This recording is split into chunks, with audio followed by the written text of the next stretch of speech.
पहले तो गोपालगंज को गन्ना, गंडक और गुंडा के नाम से जाना जाता था। और गोपालगंज के अलावा और भी कोई जगह है जहाँ की जानकारी आपके पास? तेजस्वी यादव जी को 1 बजे रात में एहसास होता है, तभी जा करके और मेरिन ड्राइव पर डांस करते हैं। और मैं इसलिए चिंतित हूँ कि मैं गोपालगंज का रहने वाला हूँ।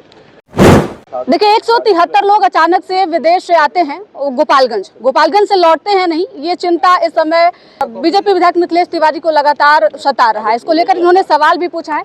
सर, आपने आज सदन में जो सवाल पूछा है, देखिए, हमारी चिंता है देश की सुरक्षा को लेकर, और मैं इसलिए चिंतित हूँ कि मैं गोपालगंज का रहने वाला हूँ।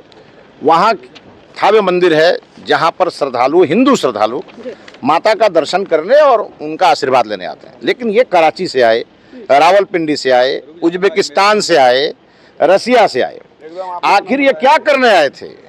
और आए तो ये गए कि नहीं गए, वापस गए कि नहीं गए? क्योंकि 90 के बाद जो मैं देख रहा हूँ गोपालगंज जिले में धर्म परिवर्तन का खेल बड़ी तेजी से चल रहा है। और कहीं कोई जाके चर्च बना लेता है, कहीं कोई मस्जिद बना लेता है, वहीं से बैठ करके हिंदुओं को बरगलाने का काम करता है। तो कहीं हमारे देश के लिए साजिश तो नहीं हो रही है? और ये तो एक जिले का मैंने मामला उठाया, हो सकता है कि बिहार के अन्य जिलों में भी इस प्रकार के टूरिस्ट आए होंगे। और वो आए होंगे तो 90 के पहले तो गोपालगंज को गन्ना, गंडक और गुंडा के नाम से जाना जाता था। तो ये गोपालगंज में आखिर किससे मिलने आए थे, किसने इन्हें बुलाया था, उसकी भी जांच होनी चाहिए।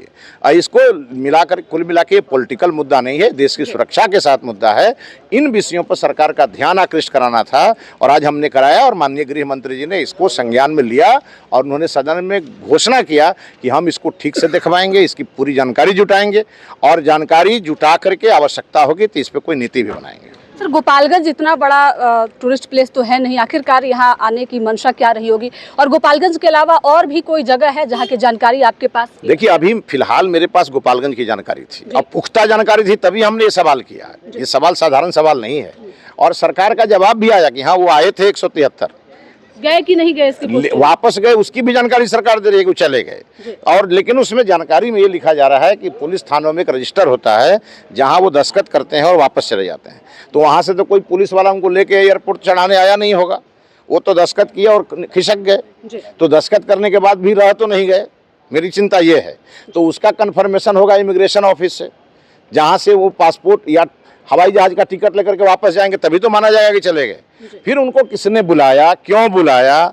चूंकि पाकिस्तान हमारा मित्र देश नहीं है, हमारा शत्रु है। हमारे देश को अस्थिर करने के लिए विभिन्न प्रकार के हथकंडे अपनाता है। तो इसलिए हम चिंतित हैं कि आखिर वो क्यों आए थे। एक जिले का तो मेरे पास है, बिहार के अन्य जिलों में भी आए होंगे। तो सरकार को अलर्ट मोड पे आकर के इन सब चीज़ों की गहन समीक्षा करनी चाहिए। तेजस्वी यादव लगातार कह रहे हैं कि डबल इंजन की सरकार है लेकिन विकास नहीं हो रहा है, लगातार भ्रष्टाचार चरम पे है।